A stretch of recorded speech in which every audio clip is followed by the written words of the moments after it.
Hello, I'm Dapper Dan Gavoston, and I own every issue of Amazing Spider-Man, including the annuals, which definitely count. Welcome to the Amazing Spider Talk, the show where two fans and collectors uncover the strange, fun, and fascinating history of the Spider-Man comic universe. Thanks for joining us for a special episode of the Amazing Spider Talk. If you want to swing along with us on our journey through Spidey's past, present, and future, subscribe to Amazing Spider Talk on your favorite podcast app and leave us a review to help spread the word about our show. This podcast exists because of the support of our Patreon members. If you want to receive early episodes, exclusive artwork, and keep this podcast going, go to AmazingSpiderTalk.com and consider joining our Patreon, where all the episodes of Season 6 are going up several weeks early, including interviews with some of our favorite Spider-Man creators. Today on the show, I've got something extra special before we kick off Season 6 of our show next week. My friend, comics writer and editor Alex Segura, who you may know from his award-winning novel Secret Identity and his recent work in the Marvel Voices and Edge of the Spider-Verse series, has a new book out set in the Spider-Man universe. The book, entitled Araña and Spider-Man 2099 Dark Tomorrow, published by Marvel Press, was just released to bookstores and has been garnering rave reviews. I was excited to read it, surprised that Araña was getting such high-profile treatment. I don't think her name is one Mark and I have ever mentioned on our show. In the end, I greatly enjoyed my time with the book and wanted to talk to Alex Segura on our show about his new title. I hope you enjoy my conversation with Alex and check out his book. Well, now let's meet one of our amazing spider friends, the kind of guy who goes to other friends who recommend. Find out about the things they created. You'll love them so much that you wish you dated. But you're just friends, they're an amazing friend. A friend, a friend, a friend, they're an amazing friend. Well, welcome to the show, Alex Segura. I've wanted to have you on the show forever. We've known each other in a variety of different positions, me as your student, and then kind of an online relationship. But you ran this great, and you're still doing this great Spider-Man blog where you've been slowly reading through the whole history of the character, and that's been a fun journey to read. You just seem like a really nice guy just generally, and you have a great knowledge of Spider-Man, so I wanted to have you on, and I wanted to find the right time. And hey, you know what? The universe finds a way of having the right time, which is the publishing of your new book, Araña and Spider-Man 2099 Dark Tomorrow, from Marvel Press. Welcome to the Amazing Spider Talk. Oh, thanks for having me. Yeah, I've been a long time fan, a long time listener, first time guest. So I appreciate the deep dives y'all do, and the Epic Spider reread has been a journey. I'm still doing it. I haven't been posting that much in terms of 13th Dimension just because of how busy I am with other writing, but I think I'm finishing up the JMS run as we speak. Oh, nice. The end of the JMS run, famously beloved. Yes, it is a run that happened. Yeah. Well, speaking of that kind of time, you've got this new book out about Araña and Spider-Man 2099. Araña, kind of came into prominence in that era of Spider-Man, the kind of like early aughts. What's your relationship with both of these characters? Are they ones that you immediately gravitated to, or something you've kind of come to over the time? Spider-Man 2099, I have a very strong bond with in terms of I remember vividly as a kid when that first issue came out, and I remember it being a particularly kind of just a complicated time for the Spider books with the Clone Saga in full swing and Peter Parker taking a relatively dark path. The faked death of his parents. When you find out the Chameleon was behind the whole thing and that Harry was behind the Chameleon's plan to have these I forget the word they use, like adaptoid type characters that have replaced his parents. I don't know if there's sort a of androids name, but I think they called them androids at some point. Yeah, they're androids, and it just sent him on a really dark path as a character. And then Spidey 2099 came out, and at first I was really defensive. I was like, another Spider-Man, you can't have that. But then I really identified with the character. He was a Latinx superhero. I love Peter David. I grew up with Peter David's stuff on Spider-Man and X-Factor, and I always thought that he had a great voice for Spidey. and seeing him paired up with one of my favorite artists at the time, Rick Leonardi, and Al Williamson, who was a legend. It's really an iconic run for me. I go back to it a lot. I reread it a lot. It's kind of Spidey 101, even though it's not Peter Parker's Spider-Man. It's just, the world is so well lived in and the characters are so memorable, especially the villains. A lot of cool villains and the supporting cast. It's really, I love how it echoes classic Spider-Man, but also flips a lot of the tropes. The most obvious being, instead of Spidey being the Joker, Miguel's kind of the Joker in his day-to-day, and then his Spider-Man is much more dark and brooding and internal. As for Araña, I really remember her showing up, and I was really intrigued because she's obviously set in the main Marvel universe in the present day, and she's also a Latinx superhero. And I love teen superheroes. I think she has a really fun background and backstory. And yeah, I think the connective tissue between them is obviously their backgrounds. They're both Latino superheroes. And the most prominent, I think, in that space, along with Miles. And I'd never really seen them interact together. So I think the idea of having them both kind of play off each other in a cool way was what pulled me in at first. Miguel is obviously in the, Dia de los Muertos costume, very prominently. Yeah. That he, not even really out of any kind of design other than the fact that in the story he has it laying around, which I guess is the most convenient way that they found to make that, to line that up and add a cultural flair to it. Can you speak to people that don't know you culturally, you're Latinx yourself, right? Correct me if I'm wrong. Yeah, my parents are Cuban. I was born and raised in Miami, so yeah. How has that connected you with the characters? Did that find its way into the book? Did you find an opportunity to lean into that? I ask, even though I've read the book and know the answer. Yeah, no, I think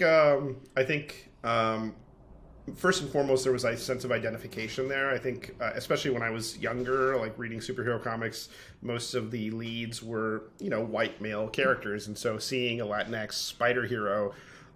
Particularly one that was Spider-Man. Like, there's no questioning. Like, Miguel is the Spider-Man of his time. It's not like he's an alternate version in the present day. He is Spider-Man, and so that felt really cool. And I think identification is really important for readers. I think seeing yourself in the characters you read and recognizing that you could be these characters is really primal and important to experience as a reader. And so that was really fun for me as a kid, and I've always been fond of the character since that point. And so in terms of the book, it's the challenge with writing one of these novels is that you want it to be both welcoming but also engaging for longtime fans. So there were definite points in continuity where you could see the book fitting in, like early on in Araña's career, but also there's a point at the end of the Peter David run when things get really dark for Miguel, and he doesn't necessarily hang up the spider costume, though in my version he kind of does for a little while, and this is what brings him back. So it fits into continuity, but if you're a new reader and you're not familiar with these characters, it's welcoming enough that I hope it pulls you in and you don't feel like you have to have a doctorate in like Spider-Man to understand what's going on. So that kind of heritage kind of connects you to the Marvel publishing side of things. You wear many different hats, literally and figuratively. At least it appears. You're wearing a hat right now. For those who are watching the video version, but I know you as like a teacher and an editor, and now a writer in the Marvel universe. You kind of did this, these kind of books that Marvel's been doing recently. This Marvel Voices, and they've been promoting new voices. On these books, a lot of, people of color they're bringing in to kind of bring in new perspectives and, ways to look at their characters and maybe even elevate characters that they've had in the past that have been maybe kind of forgotten or maybe haven't gotten quite the spotlight in a while. Can you talk about doing some of those titles? Yeah, those are a lot of fun. I got to write a Sunspot story in the first one I was part of, and the second one I wrote was White Tiger, the modern iteration of White Tiger.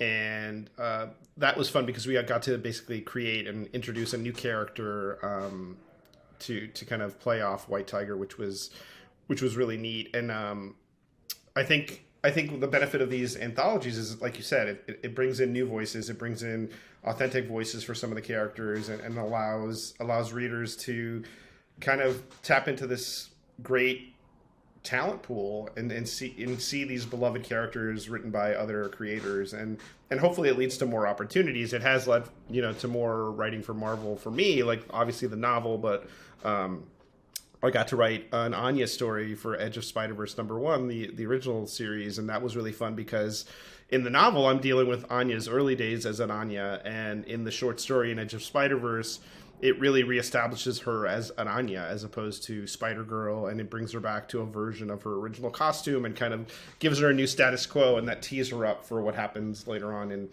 in the End of Spider-Verse stuff.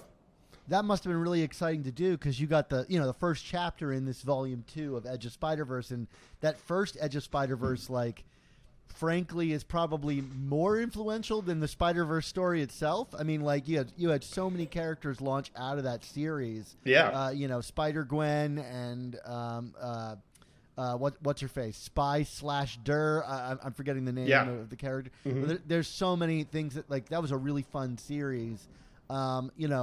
What kind of direction were you given? Did you get to kind of just say, I want to feature Anya? Was that kind of something they wanted to promote internally? Or did you, decide, I don't really want to create a new character necessarily. I want to push Anya in some way? Or tell me a little bit about, the direction you were given. Yeah, Nick Lowe, the editor of the Spider Books, reached out and said, we have an opportunity to kind of reestablish Anya as an Anya, and we thought you would be a good fit. Obviously, they knew the novel was coming. What was interesting is that this comic story came out first, so that was really my first public, story with Anya. But I thought it was a great opportunity to synergize a little bit with the novel. Obviously the novels and the prose stuff happens in their own continuities and aren't, tied to what's going on in the comics. But in my kind of headcanon, it's all one big continuity. So it was fun to not only get her back into a version of the Araña costume, which was redesigned by Humberto Ramos, who's amazing.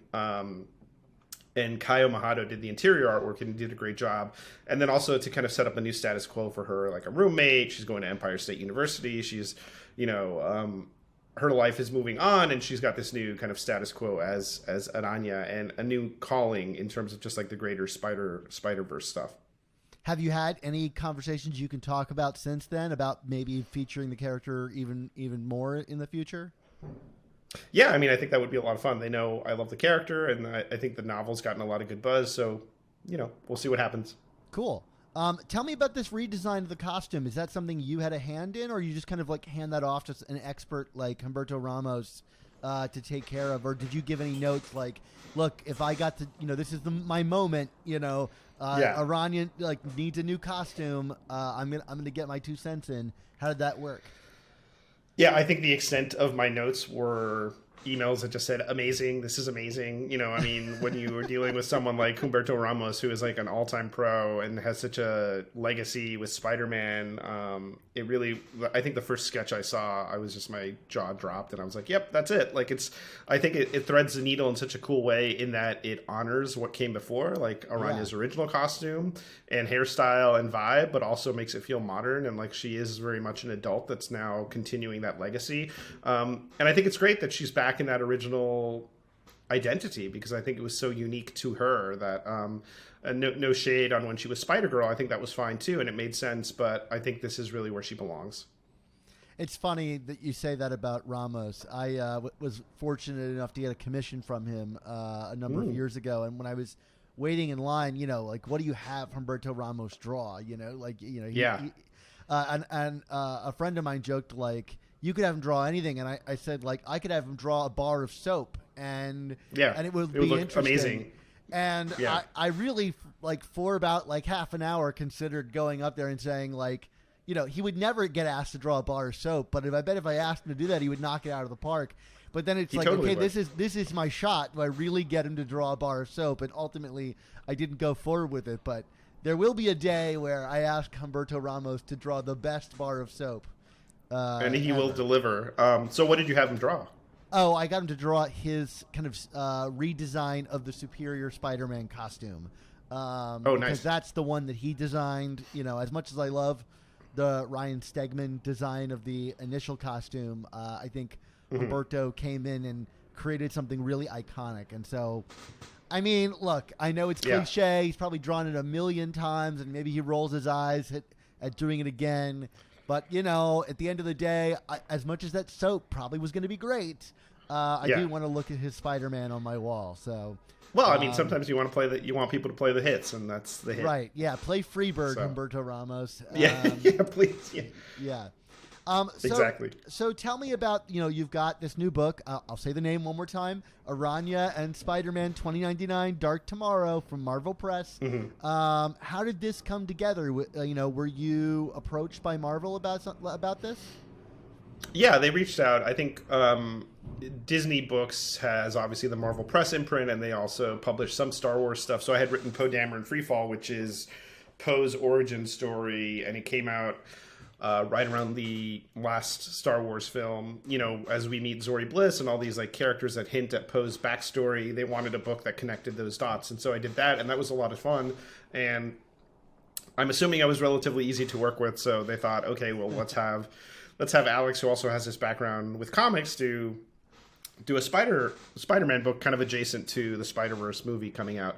And when they asked, what heroes I wanted to work with, Araña and Miguel were atop my list, just because I think, like I was saying a little bit earlier, I think they have interacted obviously in bigger like Spider-Verse type events where all the spider heroes are around, but I can't recall them, and maybe you can correct me, I can't recall them having a meaningful like one-on-one team up. In a way, I don't even recall them exchanging words necessarily with each other. Right. Yeah. So I thought it would be interesting to have these two like notable Latinx spider heroes not only team up, but also learn from each other. Like, what is Araña looking to learn as a new hero, and what can Miguel learn? I'm fascinated by the idea of like constantly learning and not being closed off to lessons and life lessons and things like that. And I thought that it would be great to see kind of Anya on the upswing starting out and Miguel kind of crashing and burning, and what could pull him out of that darkness, and what could motivate him to become Spider-Man again. Because without spoiling too much, Anya is sent into the future. She finds that her powers are on the fritz, and she knows that there's this bigger threat looming. So her first thought is, let me call Spider-Man. She knows there's a Spider-Man in this future. It's a few years after 2099. It's 2105.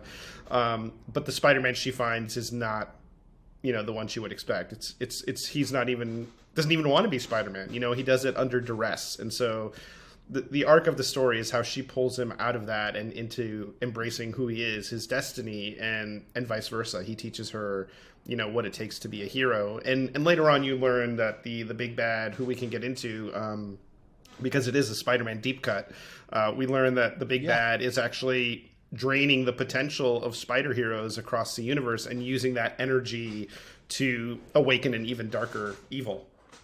Yeah, I mean, there's a lot of like really niche Spider-Man stuff going on here. Yeah, that, I really want to hear like how you reacted to. Totally. Well, we'll definitely get to that stuff. There's no way I'm overlooking the villain that was ultimately landed on here because he's a villain from when I started reading comics. But speaking of like the '90s, these Spider-Man related novels were like really big in the '90s. I had like a half dozen Spider-Man fights Venom novels, that were out there. I think Diane Duane wrote a few. Keith, right, exactly. R.A. DeCandido wrote a few of them. I know there was a short story collection that I really liked called Ultimate Spider-Man that Peter David had the closing story. I think it's called 5 Minutes, and it was just a short little vignette, but I was like, wow, you can really do like some meaningful prose stuff with these characters, and that's always stuck with me and was inspirational to me in some way for the book. Well, that's what I was curious about, because like they have been like fairly absent or infrequent, and suddenly here comes this book from you with Araña on the cover, who like is kind of still a deep cut among Spider-Man fans. She had her moment in the early aughts and has been sprinkled in here and there, and like this book is pretty high profile for a character like that. Was there any pushback on like leaning so heavily into this kind of, I wouldn't say forgotten, but really kind of like underutilized character enough that she even just got turned into like, not to bash on Spider-Girl, but that is Right. a rotating door defense against the dark arts kind of position, Yeah. So tell me about that. Yeah, no, there was never any pushback. I think the idea was let's elevate this character and really put her in a position where she is the protagonist and is the star. I think I was the one that kind of suggested let's also make it a co-headliner. Let's make sure Spidey 2099 is in the title and people can kind of see that what this is, because I think Araña on her own, maybe casual readers wouldn't understand what it's about, and I think having Spider-Man in the title lets okay, this is kind of like a Spider-Verse type adventure where it's a multiple spider heroes. But no, they were very supportive, and I think very eager to really put the spotlight on Araña, which I think is great, because I think she's a wonderful character and there's a lot of potential there. And from what I've heard from people, the response has been good to the book and just her story, and that's really been reaffirming for me. She also falls right into that space of YA protagonist, right, and which the book is I from reading it, I think it's squarely aimed at, and which is not to be diminishing of the book at all. YA is I was about to jokingly say YA is ascendant, but really YA is everything now. Do you see this book as maybe you have an understanding of this, but beyond your book, do you feel like this is going to be part of a greater push from Marvel to lean into this kind of YA novel space? Yeah, I think so. I mean, it is a YA novel, and Anya is a perfect YA protagonist. But I also as a writer, I just write stories the way I write stories. Obviously, there's concerns about content. It's not an adult novel, it's not a crime novel. But I think in terms of YA, what I try to focus on is the emotional arc. Because, as teenagers, our emotions are much sharper and much more fraught, and it's about coming of age. So the arc I wanted to focus on was Anya just having gotten her powers and ending, without spoiling anything, with accepting and understanding that this is my lot in life, but also what I want to be. I want to be this hero.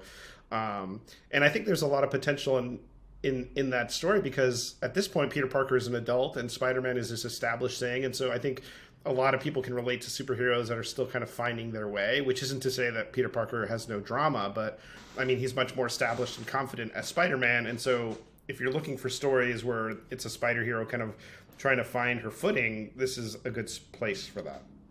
I was going to ask you if you might summarize the pitch of the book, but you did such a great job of it, and thematically you've been threading that needle. So I think it's time that we talk about the villains. This book features a lot of villains and characters from the 90s and early aughts. And I'm going to say it the Scryers and Judas Traveler. Two names I did not ever expect. Who's not at my dinner table, Alex? These are, if Araña is somewhat forgotten, these are maybe intentionally forgotten villains. I'm curious if this was intentional, you wanted to find someone from obscurity, or a limitation provided by the editors, or really if they're just favorites of yours. Yeah, no, I love the character. Obviously the Clone Saga was one of my early big events as a Spider-Man reader. I started with the Eric Larson run in Amazing and then kind of kept going. And obviously the Clone Saga was a couple years after that. But Judas Traveler always struck me as a villain that, came in, showed up, and was really meant to be a big bad, a really big menace. And then for whatever reason, editorial dictates or just the need to kind of steer things back to the post-Clone Saga status quo or the pre-Clone Saga status quo, I felt got a little bit of a short shrift. So I thought, he's a cool character. He has a lot of potential. And I always knew there was going to be a second beat. Without spoiling anything, he's obviously trying to awaken another evil, which is a bigger, more menacing bad. And so when you get to that point, hopefully it's a surprise, but it's also a more recognizable villain in terms of the Spider-Verse.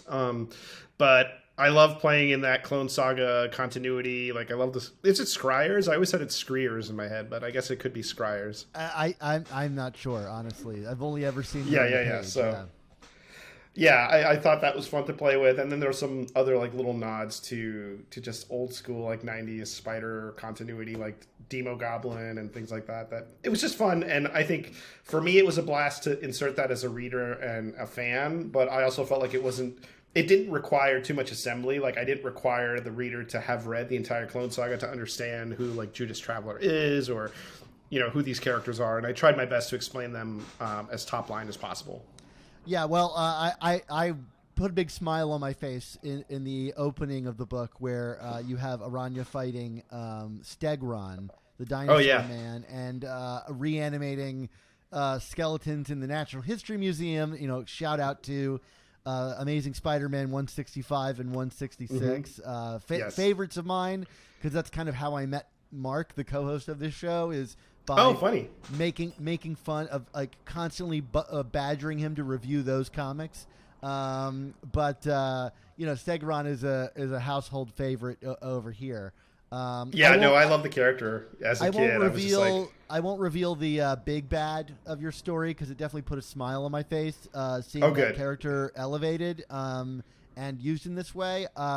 I did like a lot of again to get into the kind of weeds of your book, having read it. I like how you kind of reoriented this as like there's time travel, and there's not necessarily dimension hopping unless you count 2099 as its own dimension, which I think it's now been established as.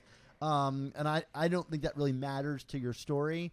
It doesn't. Right. It doesn't, like, there are some nods to the Spider-Verse. There's another character from the Spider-Verse that shows up in the third act here in a prominent role that I won't reveal either. But I like how you found a way to take Araña's origins with the Spider Society and the Sisterhood of the Wasps, which weirdly now with Dan Slott's Spider-Man story finds itself even more making sense in the world of the Spider-Verse.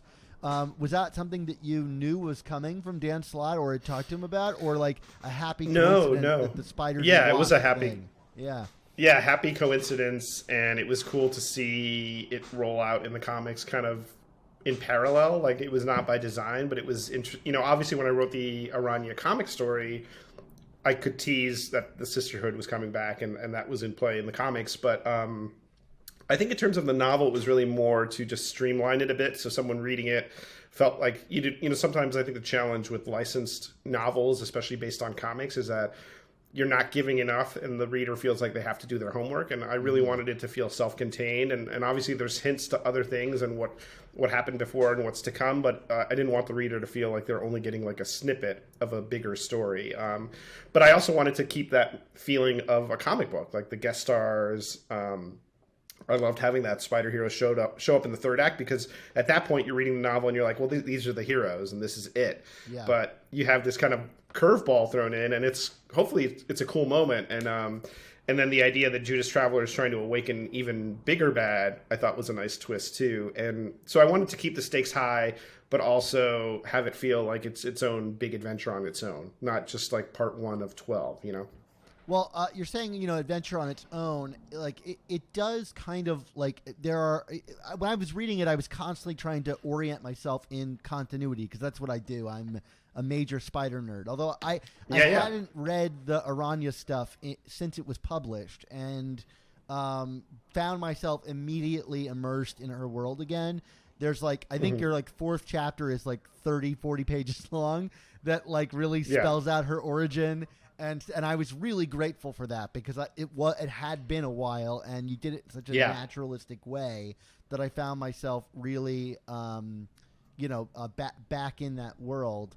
But there are elements of the continuity that don't line up at all, and at a certain point I just kind of said, I'm just going to enjoy this adventure and stop trying that. Right. But in terms of your writing process, you mentioned earlier Miguel is a retired hero. Araña has like a bit of a different power set than she does in the comics. She doesn't really ever mention her carapace, which used to be a thing, and love it or hate it. How do you decide on what elements of the universe and continuity you were going to use? Because sometimes you lean really heavily into it, and other times it's like, I don't really like that element, so I'm going to move past it. Yeah, I think it's always consistency over continuity. Like you don't want to feel like you're burdened by everything that's come before, but you also want to make sure the characters are behaving like themselves. And that was the goal, is to, have someone who's familiar with Anya or Miguel read it and be like, that's them. Like that's how they would act under these circumstances. And like I said before, like I think there are definite points in actual continuity where this book could fit in, but obviously it's not going to sync up 1000%. I took the elements that I thought were most compelling from the character, and that's kind of the benefit of writing something that's a little bit out of continuity that you can tinker and tweak. And it's really about trying to make the characters as accessible as possible and as welcoming to like casual readers without, like you said, without losing the hardcore fans who might balk if you change something too egregiously. So yeah, it was a balancing act, but hopefully it worked. How does your approach for something like this, like a novel in terms of continuity, differ from your approach to, say, like writing in the Marvel Universe?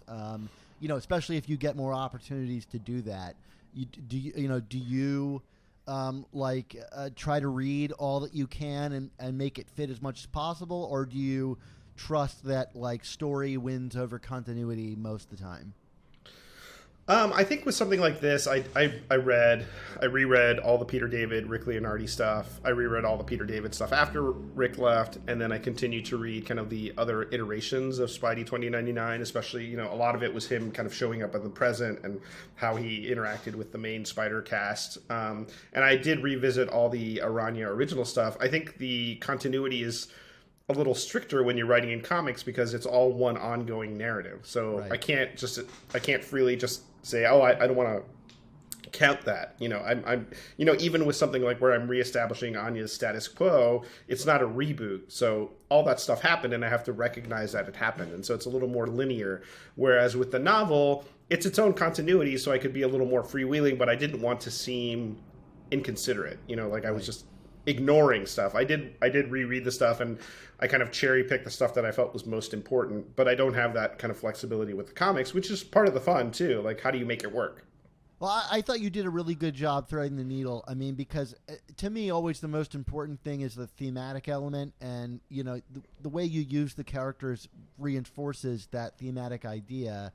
Mm-hmm. And that gets even into the MacGuffin of your story, which is this device called El Obelisco.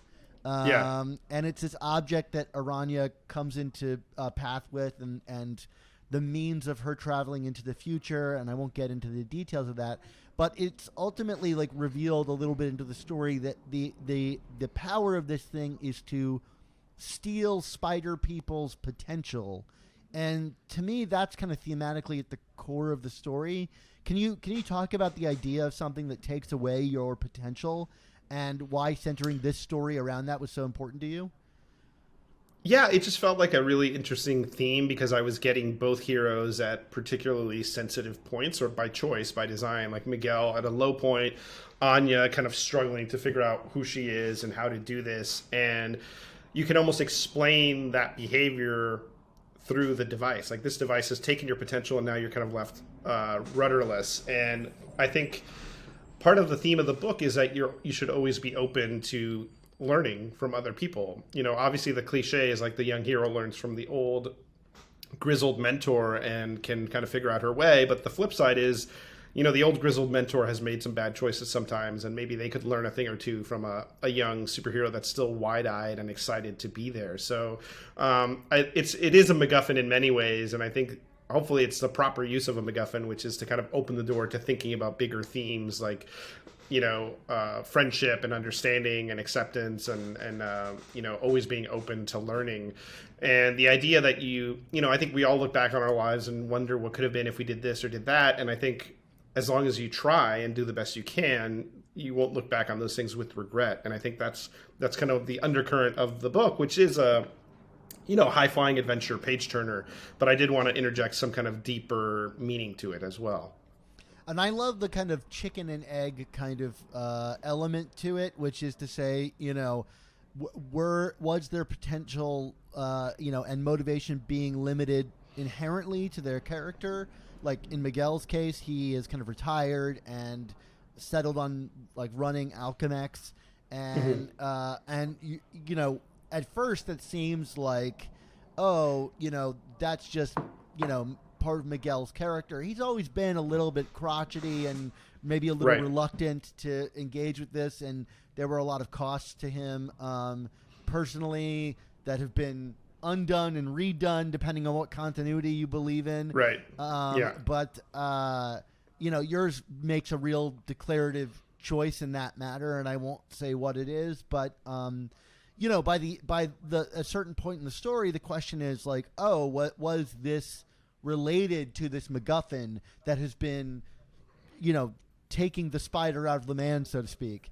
And Araña too. Hers maybe takes a more like physical toll on her in terms of zapping her power set.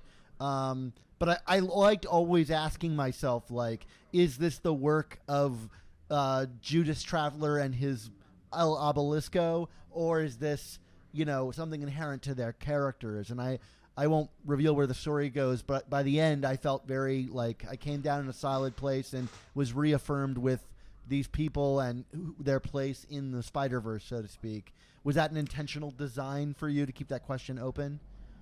Yeah, I wanted people to wonder if, obviously with Anya, it's much clearer. Like, she gets blasted by the device and suddenly her powers aren't working, thereby, like, very physically affecting her potential. You can't really be a spider hero if your powers aren't working well.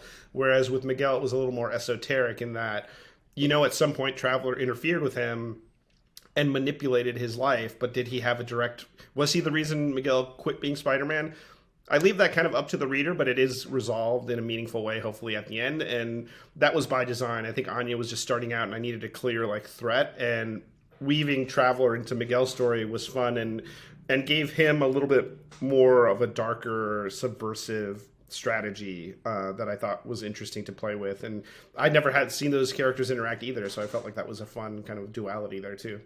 Okay, so moving on from the book, people who haven't read any Araña or Spider-Man 2099 comics, and maybe they've read your book and they want to read some comics, or vice versa, they want to immerse themselves in these worlds. Do you have any particular comics that you would point them towards, reading if they wanted a crash course or a way to get into these characters?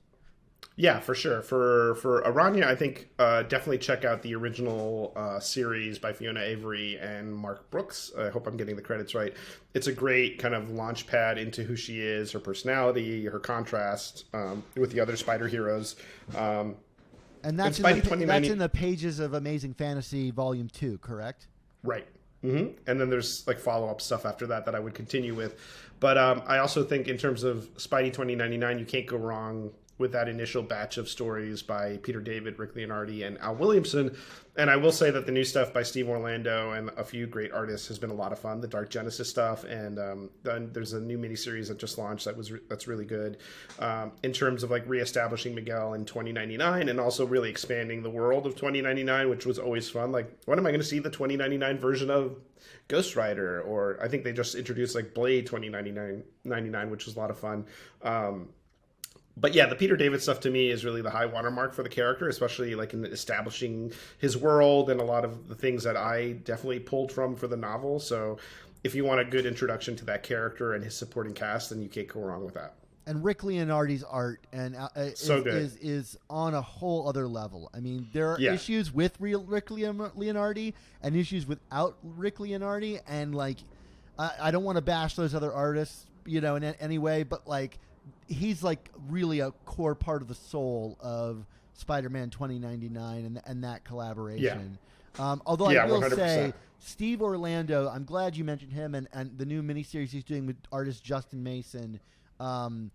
Steve Orlando has a use of language unlike I've ever seen applied to the 2099 universe. It is very sci-fi and very that kind of weird, it's like another language, and you have to kind of let yourself absorb it. And I think it's such daring stuff.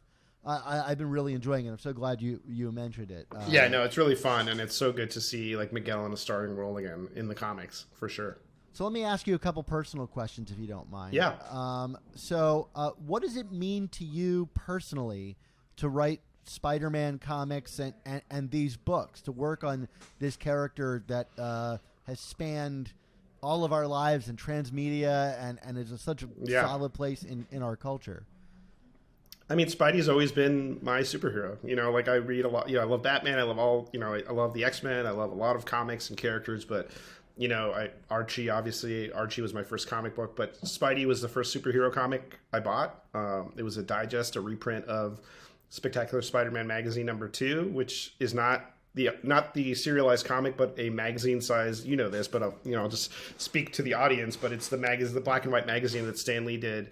The second issue is one of my favorite Green Goblin stories ever, and Romita draws people so beautifully, but he draws Norman Osborn with such menace and fear that I remember as a 6 or 7-year-old just being terrified. There's that opening scene where they're watching this film about the Green Goblin with Norman Osborn in the audience, which doesn't make a lot of sense, but that activates Norman Osborn and makes him want to be the Green Goblin again. And I just remember as a kid being really like walking to the car after picking up the issue at a grocery store, just being like totally terrified of this character. But also I feel like the Spider-Man and other spider heroes, that idea of like, you're not the Avengers, you're not the Fantastic Four, you're not Superman, you've still got to pay rent, you've got dating issues, you've got your aunt is always sick, you can't string a few good days together. I think that's so relatable. And also knowing that he is a really smart guy and has a lot of potential, and that's kind of the real world struggle. And on top of that, he's got to save the world or save New York and fight these colorful villains. Like, the best heroes are defined by their villains, and I think you'd be hard pressed, aside from maybe Batman, to find a rogues gallery that can compete with Spidey's rogues gallery. So yeah, I mean, I love the character. I think there's a moment in this book, without spoiling anything, where Peter Parker shows up in flashback as Spider-Man, and I just had to stop and say, I'm writing Spider-Man. I'm writing Peter Parker Spider-Man, and that's pretty wild. That was going to be my exact next question. How long did you sit and doctor those specific lines to really like catch yourself? I kind of did. I guess I could have probably had him in there more, but I wanted it to feel special. I wanted that moment to feel special, and then there's a mention of where he is and why he's not in the story, and I thought that was kind of believable and understandable that he would be off planet doing something else. But I did have to kind of step back and say, I'm writing Spider-Man, and that's pretty cool because like you, I'm a Spidey obsessive.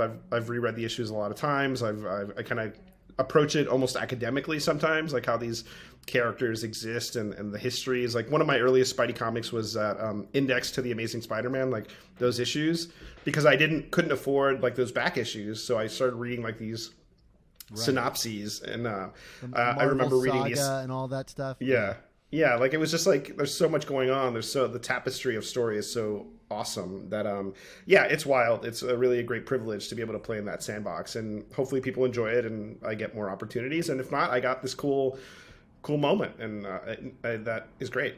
Well, I had a great time reading the book, and I hope some of our listeners check it out. And I'm looking forward to more writing from you. You've had a crazy busy year, winning awards and publishing novels and comic books. If people want to catch up on all things Alex Segura, where can they do so? You can go to my website, alexsegura.com, and sign up for my newsletter, which will send regular updates, like at least once every couple months or once a month. I'm also on Twitter, as long as that lasts, at Alex_Segura, and Instagram, Alex Segura Jr. So. And do you have anything that's coming out soon or is just coming out that people should also check out?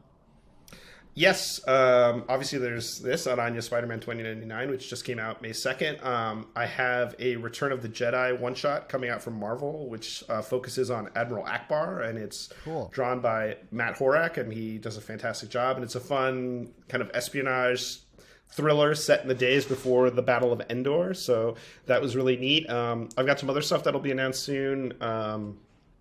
Trying to think what else. I'm serializing the Legendary Links on Zestworld, and if you have read Secret Identity, which was my comic book noir novel, it has interstitial chapters with the comic book character the protagonist creates. It's called The Links, and so now we're expanding on that and doing actual full-length comics with Sandy Jarrell, who's an amazing artist. That's the big stuff. I'm also doing a 2-part Green Lantern Night Terrors story, focusing on Sinestro as part of that big DC crossover, which has been fun. So, a final question. Is there a quota on how many times Admiral Akbar has to shout, "It's a trap," if you're writing Admiral Akbar fiction? It has to be at least once a page. Okay. That's the contractual obligation. I would accept no less. I would accept no less. Yeah, absolutely. Yeah, I mean, that's what you're there for. Well, perfect. Well, thanks, Alex Segura. Thank you so much for coming on the show, and I hope everybody checks out Araña and Spider-Man 2099, Dark Tomorrow, in bookstores now. Yeah, thank you, Dan. This was a lot of fun.